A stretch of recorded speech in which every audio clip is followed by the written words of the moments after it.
भाई और बहनों, मातृशक्ति को नमन। स्टूडियो में आपका हार्दिक स्वागत, अभिनंदन है, सत्कार है। सनातन सत्य, दृष्टि विज्ञान, जैसी दृष्टि वैसी सृष्टि के अंतर्गत हम आपको अल्टीमेट ट्रुथ से अवगत कराते हैं, जीवन की सच्चाई के बारे में बताते हैं और वह भी अंतिम सच्चाई के बारे में बताते हैं। आपको हम ये एहसास कराते हैं कि मैं कौन हूँ, मैं कहाँ से आया हूँ, मुझे कहाँ जाना है। इन प्रश्नों के उत्तर हमारे इस कार्यक्रम के द्वारा मिलते हैं, यानी आपको सही दृष्टि मिलती है, आपको राइट विज़न मिलता है, आपकी रॉन्ग बिलीफ समाप्त होती है। ये सारा कार्य हम अलग अलग एपिसोड्स के माध्यम से करते हैं। तो आज बहुत सुंदर विषय लेकर के हम आपके सामने प्रस्तुत हो रहे हैं। आज का हमारा विषय है परम विनय। भाई और बहनों, विनय सब गुणों की खान है। अगर व्यक्ति के अंदर एक विनय का भाव आ जाता है तो सारे गुण ऑटोमेटिकली उसके साथ में आ जाता है, और एक अहंकार आ जाता है तो सारे अवगुण उसके साथ में हो जाते हैं। दो पाले बन गए, एक तो विनय और एक अहंकार। अब आप किस तरफ जाना चाहते हो, निर्णय आपका है, क्योंकि आप अपने फ्यूचर के खुद निर्माता हो। You are the architect of your fate, you are the builder of your luck. आप अपना जीवन कैसा बनाना चाहते हो, ये आपके हाथ में है। देखिए, दो चीज़ें होती है, एक तो पुरुषार्थ होता है, व्यक्ति पुरुषार्थ में स्वतंत्र है, जिसको हम रियल पुरुषार्थ कहते हैं, और एक प्रारब्ध होता है जो हम पीछे से लेके आए हैं, उसमें हम स्वतंत्र हैं। तो जिसमें हम स्वतंत्र हैं उसके अंदर आप क्यों समय लगाते हो, उसमें आप क्यों एनर्जी वेस्ट करते हो, उसका क्यों चिंतन करते हो? उसके लिए तो आप साइलेंट रहो, उसको तो एज इट इज़ भुगतते रहो, because you are suppose to face the consequences whatever causes you have done in the past life। पिछले जन्म में जैसे आपने प्रतिष्ठा की है, जैसे जैसे भाव डाले हैं, उन भावों के अनुरूप हमारे कॉजेज बढ़े, बंच ऑफ द कॉजेज हुआ, और वही कॉजेज इस जन्म में जब ट्रांसफ़र होते हैं तो वो द्रव्य कर्म बन जाते हैं। क्योंकि ये पुनर्जन्म जो है, यह भी एक सनातन सत्य है, ये एक शाश्वत सत्य है कि आत्मा अपने कर्मों का भोग करती रहती, आगे बढ़ती रहती है, और जब तक इस पूरी कॉजल बॉडी को समाप्त नहीं कर देती है तब तक इसका कॉजल बॉडी का खेल चलता ही रहता है। तो इसीलिए आज हमने जो विषय लिया परम विनय का, यानी जो हमें इस जन्म जन्मांतर में घुमाने वाला जो तत्व है वो अहंकार है, और वही कॉजल बॉडी करने वाली हमारी रियल स्वरूप है। वह स्वरूप आत्मा का कुछ नहीं करता है, वह तो अक्रिया है, क्योंकि वह अशरीरी है, लेकिन उसकी प्रेजेंस के बिना कुछ भी नहीं होता है। अशरीरी होते हुए भी मोस्ट पावरफुल है, हमारा अस्तित्व, हमारा सोल है, उसी से ही सारा जीवन चलता है। तो भाई और बहनों, जब उस अस्तित्व के सहारे हम चलते हैं और उस अस्तित्व से जुड़ी हुई जो हमारा पुरुषार्थ है, तो हमें पुरुषार्थ करना चाहिए, क्योंकि हमको हमारे गुरु ने, हमारे जो हमारे प्रत्यक्ष ज्ञानी पुरुष हैं, उन्होंने हमें ज्ञान दिया।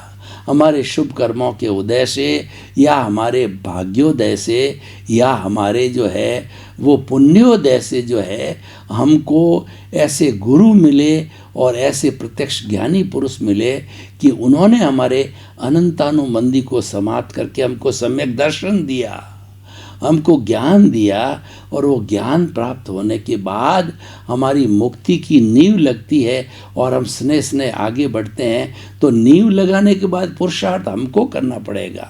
आपने कोई मकान, अपना प्लॉट लिया, लेआउट करके आपने नींव लगा दी, और मजबूत नींव ऐसी लगाई है कि वो भूकंप प्रूफ है, और उस पर कितनी मंजिलें बनाओ, कोई तकलीफ नहीं है। तो अब मंजिल बनाने के लिए आपको पुरुषार्थ करना पड़ेगा। ज्ञानी ने तो अपना काम कर दिया, आपको ज्ञान देकर के आप पर कृपा करी, आपको विनयवान बना दिया।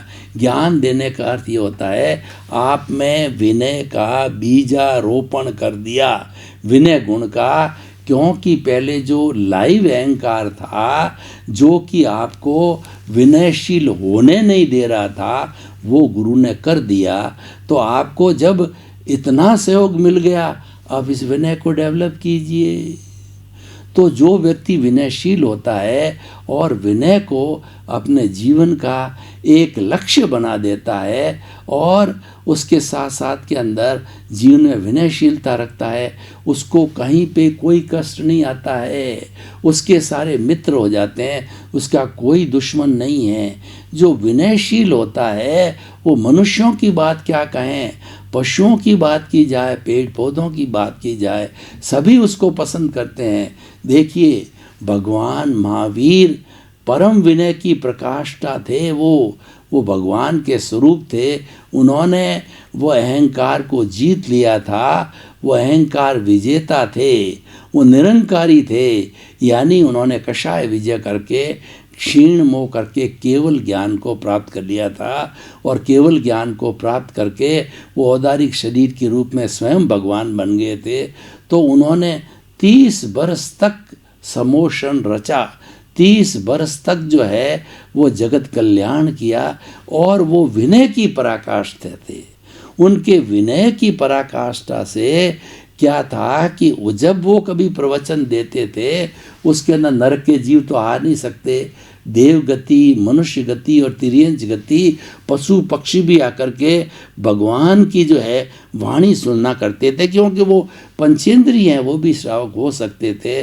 तो भगवान जहाँ समोषण रचाते थे, वहाँ शेर भी आता था, कुत्ता भी आता था, बिल्ली भी आता था और चूहा भी आता था।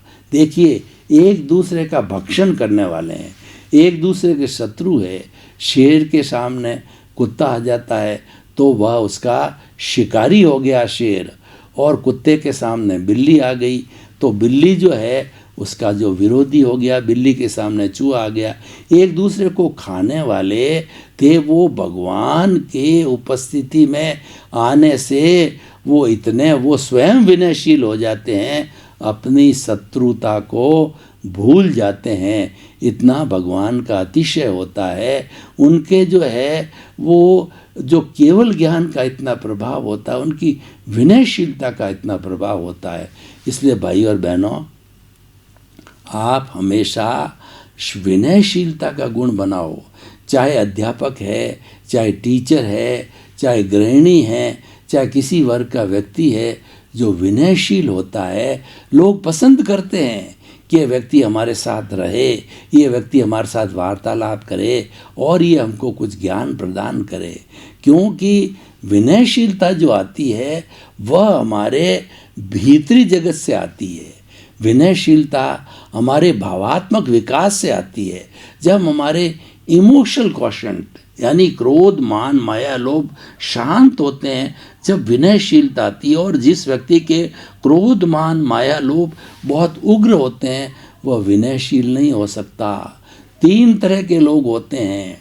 एक तो ऐसे होते हैं कि कभी गलती करते ही नहीं हैं, वो भगवान कहलाते हैं, वह देवता कहलाते हैं। और दूसरे से ऐसे व्यक्ति होते हैं, टू एयर इज ह्यूमन, इंसान गलती का पुतला है, लेकिन गलती करके वापस जो है उस पर क्षमा याचना करके शुद्ध होकर के गलती को स्वीकार करता है। और तीसरे जो ऐसे होते हैं, पशुवत होते हैं, जो गलती करते रहते हैं, स्वीकार भी नहीं करते और गलती की पुनरावृत्ति करते ही रहते हैं। इसी तरह के 3 तरह के लोग होते हैं, क्योंकि वो चयन अपना अपना है कि आप अपने जीवन को कैसा बनाना चाहते हो।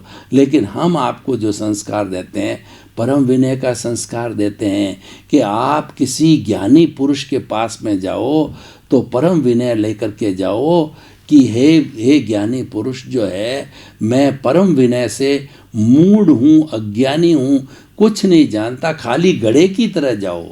खाली घड़ा होता है उसको भरा जाता है, लेकिन भरा हुआ घड़ा यानी आप भीतर से जो है कुछ अपना अहंकार लेके जाओ कि मेरे पास ज्ञान है और उस ज्ञान को रट के जाओ और आप चाहो कि मेरा ज्ञानी पुरुष या मेरा सद्गुरु है उस ज्ञान को सुने, तो वो तो खुद ज्ञानी है, आपको सुनाने की मनसा रखोगे क्योंकि आप भरे हुए हो।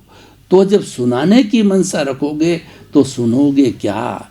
इसलिए गुरु के पास में जाओ, खाली घड़े की तरह खाली होके जाओ, ज्ञान ग्रहण करने की दृष्टि से जाओ, तभी हमको ज्ञान मिलता है, हमको गुरु का आशीर्वाद मिलता है और देव गुरु धर्म का आशीर्वाद मिलता है। जब हम खाली होकर के, हम विनयशील होकर के किसी को ग्रहण करते हैं। विनय जो है हमारी श्रद्धा से जुड़ा हुआ है। जो जैन दर्शन के अंदर ट्रिपल ज्वेल्स की बात की गई है कि सम्यक दर्शन, ज्ञान, चारित्राणी, मोक्ष मार्ग, मोक्ष के 3 मार्ग बताए, वो ट्रिपल ज्वेल्स है। पहला तो है सम्यक दर्शन, इसका मतलब ये है कि आपको दिशा सही मिल गई, आपको राइट विजन मिल गया, आपकी रॉन्ग बिलीफ समाप्त होकर कि आप बिलीफ को राइट हो गया। और दूसरा जो है वह होता है, पहला तो हो गया कि राइट विजन, दूसरा हो गया राइट फेथ। जो ये राइट फेथ है ये हमारी विनयशीलता का है कि हमने जो कुछ भी जिन वाणी से, कुछ भगवान से जो है ग्रहण किया गया उसमें हमारी श्रद्धा होनी चाहिए। विनयशीलता जो है श्रद्धा बनाती है कि जिन वाणी है दैट इज़ एब्सोल्यूट करेक्ट, उसके लिए आपके मन के अंदर 1% भी संशय नहीं होना चाहिए। भगवान की जो जिन वाणी है वो हमारे लिए शिरोधार्य है, हमारे लिए ग्रहण करने योग्य है। तो इसीलिए विनयशीलता जो है हमारी श्रद्धा को पुष्ट करती है। और सम्यक चारित्र का मतलब जब हम विनयशील हो जाते हैं और चरित्र के जो गुण होते हैं कि किसी को दुख न देना और किसी को दोषी नहीं समझना, किसी के प्रति अभिप्राय या ओपिनियन नहीं देनी, राग द्वेष को कम करना, जब इन चीज़ों का चिंतन करते हैं तो उसकी आधारशिला विनय होती है। जब व्यक्ति विनयशील नहीं होता है वो श्रद्धावान नहीं हो सकता, और श्रद्धावान नहीं होने से उसको जो है वो सम्यक चारित्र प्राप्त नहीं हो सकता। कहा भी गया है कि the essence of knowledge is conduct. हम जितना भी ज्ञान करते हैं, आत्मा का ज्ञान करते हैं और पुनर्जन्म है और ये कुदरती रचना और कुदरत के कानून का ज्ञान करते हैं, सनातन सत्य का ज्ञान करते हैं, अल्टीमेट ट्रुथ को प्राप्त करते हैं, इन सब का जो है वो ज्ञान का निचोड़ क्या है, इनका ज्ञान का सार क्या है? तो इसीलिए कहा क्या राणस्य सार मायारो, ज्ञान का सार आचार है। जो कुछ भी आपने ज्ञान ग्रहण किया है वो आपके जीवन में परिणत होना चाहिए, वो आपके गले उतरना चाहिए, वो आपके जीवन में आना चाहिए, उसको जीना चाहिए। तो भाई और बहनों, हम अगर अपने जीवन को अच्छा बनाना चाहते हैं और अच्छा जीवन जीना चाहते हैं तो कम से एक विनयशीलता का गुण आप अवश्य रखें।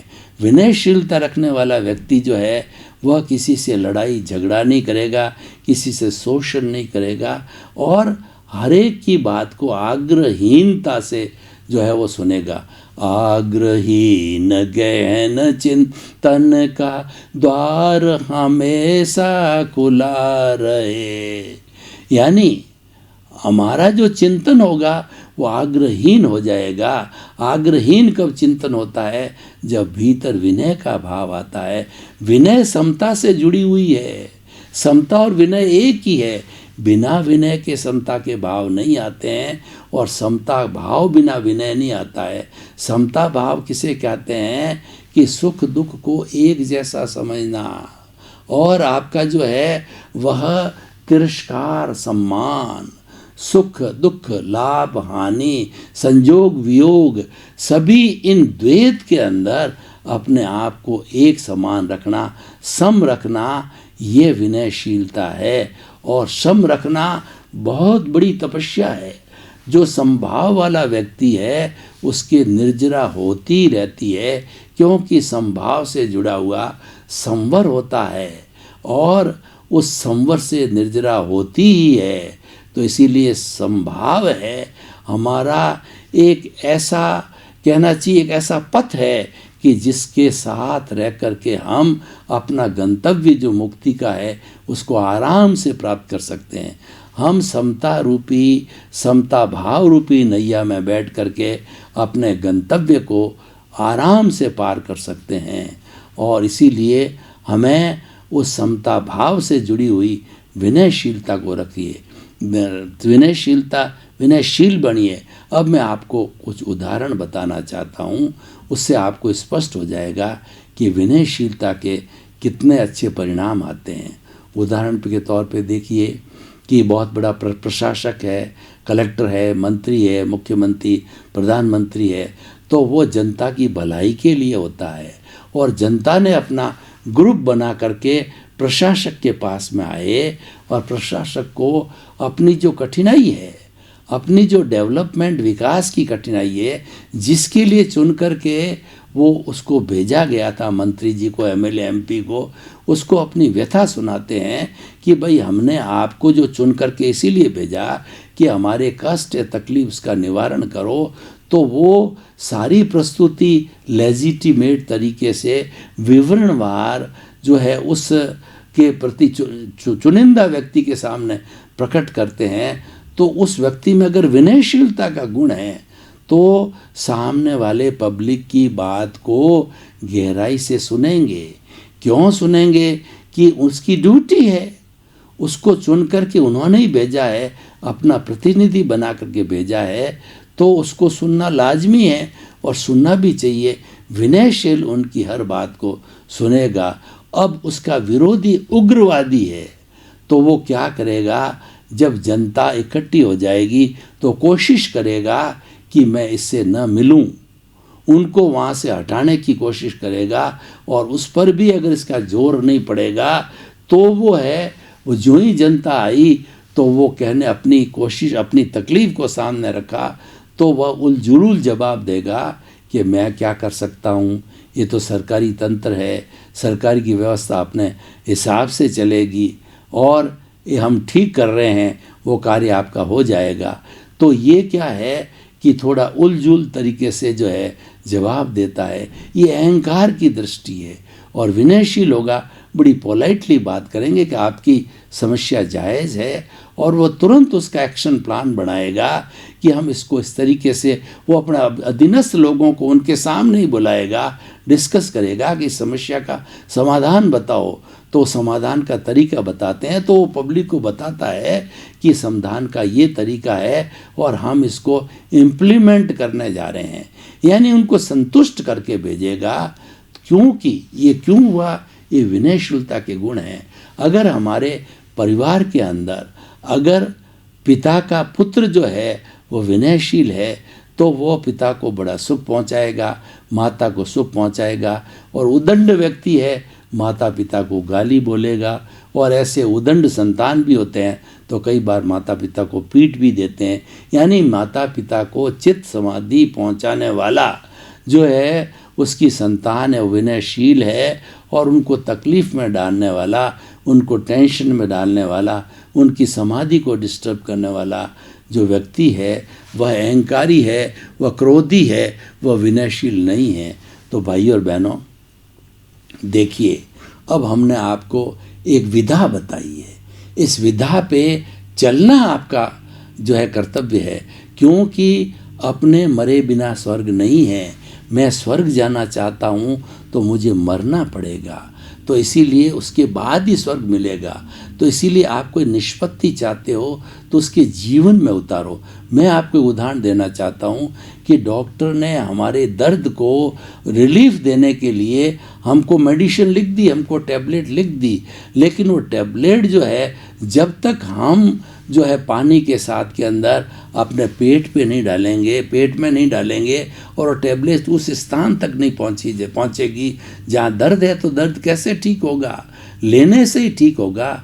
उसी तरीके से जो है कोई भी जो है कार्य है वो हमें करने से ही होता है और करने के लिए विनयशीलता जो है बहुत बड़ा अच्छा गुण है।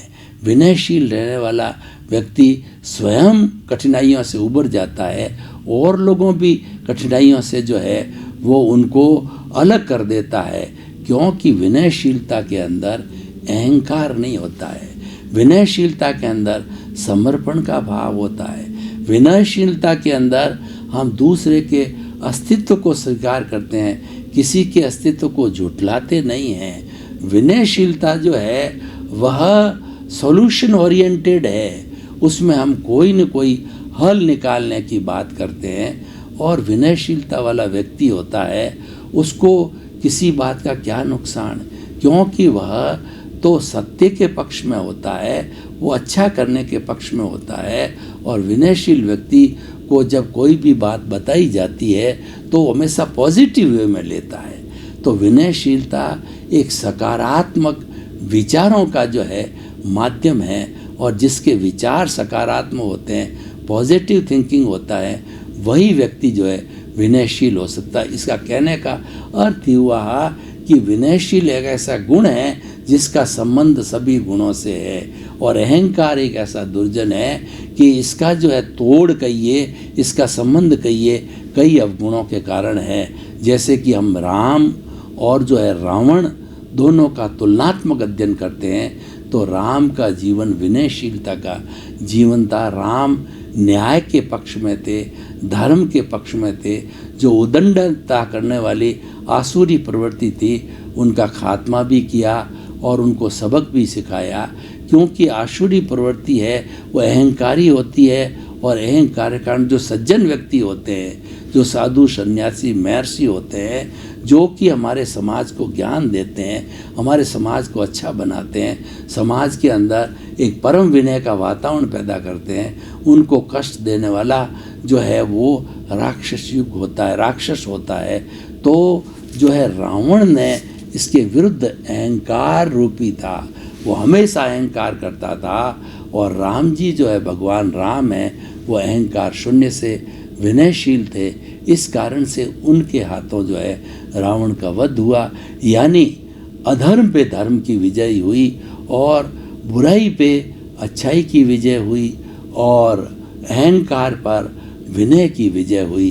तो इस तरीके से जो है हम विनयशीलता का गुण जीवन के अंदर धारण करें, और विनयशीलता का गुण धारण करेंगे तो ये एक बहुत बड़ा कहना चाहिए आभूषण है। विनय जो है व्यक्ति का आभूषण है। जो कोई भी व्यक्ति पोलाइट होगा, विनयशील होगा, लोग उसकी बात को सुनना पसंद करेंगे, लोग उसकी बात को फॉलो करना पसंद करेंगे। क्योंकि भाई और बहनों, आपका बहुत बहुत धन्यवाद। आप हमारा सनातन सत्य कार्यक्रम बराबर देख रहे हो और देखते रहिए। सनातन सत्य के अंदर हम आपको अल्टीमेट ट्रुथ देते हैं, सार्वभौम सत्य देते हैं और आपको ये बताते हैं कि जीवन की अल्टीमेट सच्चाई क्या है। आपको सम्यक दर्शन दिया जाता है, आपको कुदरती रचना और कुदरत के कानून से अवगत कराया जाता है। और हमारा ध्येय है कि आपको स्नेह शाश्वत सुख की प्राप्ति हो, ऐसा अक्षय आपको जो है सुख मिले कि उसके बाद में दुख ना आवे। तो इसी क्रम में आपका जीवन आनंदमय हो, मंगलमय हो। आपके प्रति बहुत बहुत शुभकामनाएं।